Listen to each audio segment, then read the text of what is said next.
সাকিব এবং শরীফুলের দল অর্থাৎ বাংলা টাইগার্স মিসিসগা তাদের ম্যাচ আছে ব্রাম্পটনের বিপক্ষে তারা খেলতে নামবে আজকে রাতেই এবং সেই জায়গায় নাবিল কায়সার যে সিচুয়েশন বর্তমানে দুজনই কিছুটা ফর্মে ফিরেছেন। সাকিবের অফ ফর্মটা টি-20 বিশ্বকাপ থেকে আমরা দেখতে পাচ্ছিলাম, সেটা কিছুটা ব্যতিক্রমী দৃশ্য আমরা লাস্ট দুটো ম্যাচে দেখেছি। শরীফুলও 3 উইকেট নিয়েছেন। ওভারঅল কতটুকু আশাবাদী তাদের জাতীয় দলের হয়েও কন্ট্রিবিউট করার জায়গা নিশ্চয়ই সামনে আছে?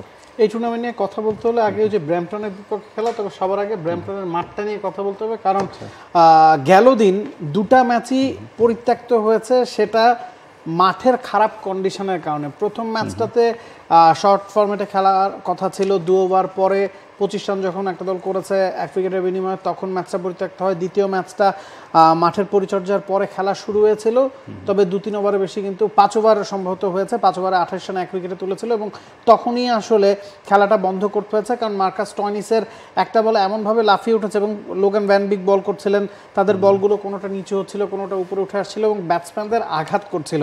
যে কোনো জায়গা থেকে গুড লেংথের বলও যেভাবে মাথার উপর দিয়ে যাচ্ছিল বা শরীরে আঘাত করছিল, সে কারণেই খেলোয়াড়দের নিরাপত্তার কথা বা ঝুঁকির কথা চিন্তা করে ম্যাচটা পরিত্যক্ত ঘোষণা করা হয়েছে। তো আরও একটা দিন গেছে, 2 দিন বিরতির পরে কিন্তু গতকালকে ম্যাচ ছিল। আজকে খেলা হওয়ার জন্য মাঠ উপযুক্ত করে তোলা যাবে কিনা সেটাও কিন্তু একটা বড় প্রশ্ন।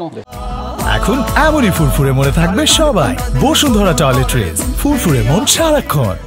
এবং যে ধরনের পিচে খেলা হচ্ছে সেখানে খেলে আপনার ওই ইন্টারন্যাশনাল ক্রিকেটের প্রস্তুতি কতটা নেওয়া সম্ভব সে বিষয়ে আমার আসলে ডাউট আছে। যে কথাটা আপনি বলছিলেন যে তারা কিছুটা ফর্মে ফিরেছেন, হ্যাঁ, এখন কোন জায়গাতে ফর্মে ফিরেছেন সেটাও আপনাকে দেখতে হবে। আমরা সাকিবের স্ট্যাটটা যদি দেখি, ব্যাটসম্যান সাকিব কেমন করেছেন আর বোলার সাকিব কেমন করেছেন, সেখানে কিন্তু আপনি পার্থক্যটা বুঝবেন। ব্যাটসম্যান সাকিব 4 ম্যাচে এখন পর্যন্ত রান করেছেন 30, তার স্ট্রাইক রেট 100-র কম 93.75 এবং গ্লোবাল টি-20 কানাডাতে 100-র কম স্ট্রাইক রেটকেও খুব একটা খারাপ বলা যাবে না, কারণ 120, 30, 40 রান করলে আপনি কনফার্ম ম্যাচটা জিততে পারছেন।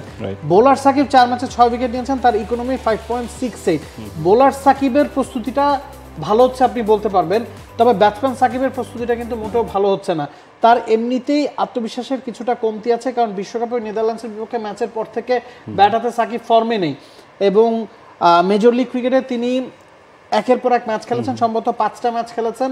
লস অ্যাঞ্জেলেস নাইট রাইডার্সের হয়ে ব্যাটিংয়ে পারফর্ম করতে পারেননি, এরপরে কিন্তু সাকিবকে দল থেকে বাদ দেওয়া হয়েছিল।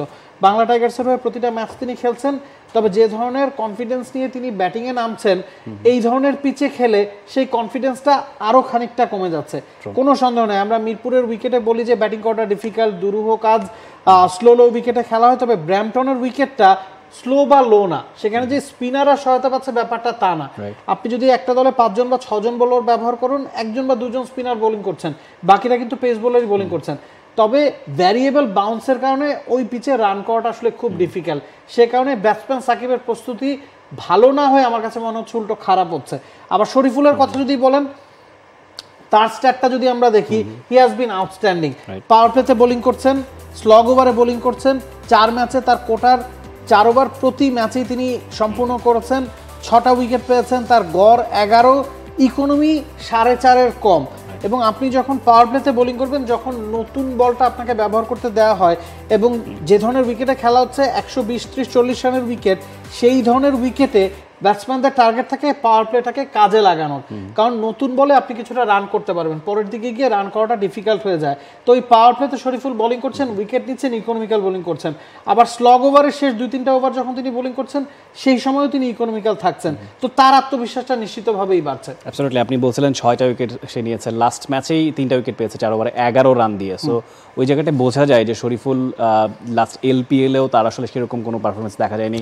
বিশ্বকাপে ইনজুরির কারণে খেলতে পারলেন না, 2টো উইকেট বোধহয় প্রথম ম্যাচে নিয়েছিলেন এলপিএল, এরপর থেকেই ইকোনমি রেটটা সবসময় 11-12-র দিকেই ছিল, সেই জায়গায় তাকে বসিয়েও রাখতে হয়েছে এলপিএলের তার টিমকে। সব কিছু মিলিয়ে এটা আসার ব্যাপার যে শরীফুল যেভাবে করে বল করছেন, পৃথিবীর যে প্রান্তেই খেলা হোক না কেন, রিগার্ডলেস অফ দ্য লোকেশন, তার পারফরমেন্সটা ভালো যাচ্ছে নিশ্চয়ই। আমরা একটু দলটা নিয়ে আলোচনা করতে চাই। বাংলাদেশের এই দল বাংলা টাইগার্স, তারা এই মৌসুমে কেমন করছে সেটা একটু দর্শকদের জানাতে চাই। এখন পর্যন্ত ভালো ফর্মে আছে বাংলা টাইগার্স এবং এই দলটাতে ইফতিখার আহমেদ আছেন, ডেভিড ভিসা আছেন, সাকিব, শরীফুল তো আছেনই।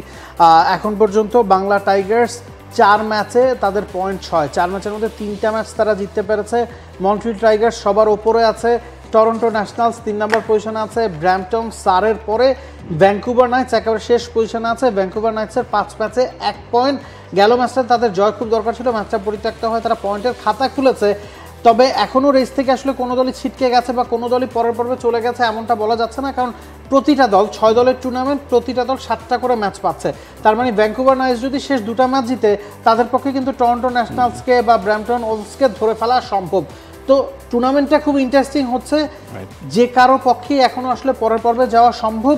সবচেয়ে বড় কথা হচ্ছে 6 দলের মধ্যে 4 দল প্লে অফে যাবে।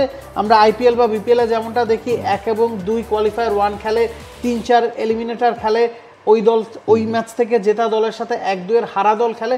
তো ওভাবেই আসলে টুর্নামেন্টের ফরম্যাটটা সাজানো হয়েছে। ইন্টারেস্টিং টুর্নামেন্ট, তবে উইকেটের কারণে টুর্নামেন্টের জৌলুসটা নিশ্চিতভাবেই কমছে। For more updates, subscribe to our YouTube channel and click on the bell icon. Follow us on Facebook and Instagram. Download T-Sports app to enjoy exciting games and highlights. Visit tsports.com.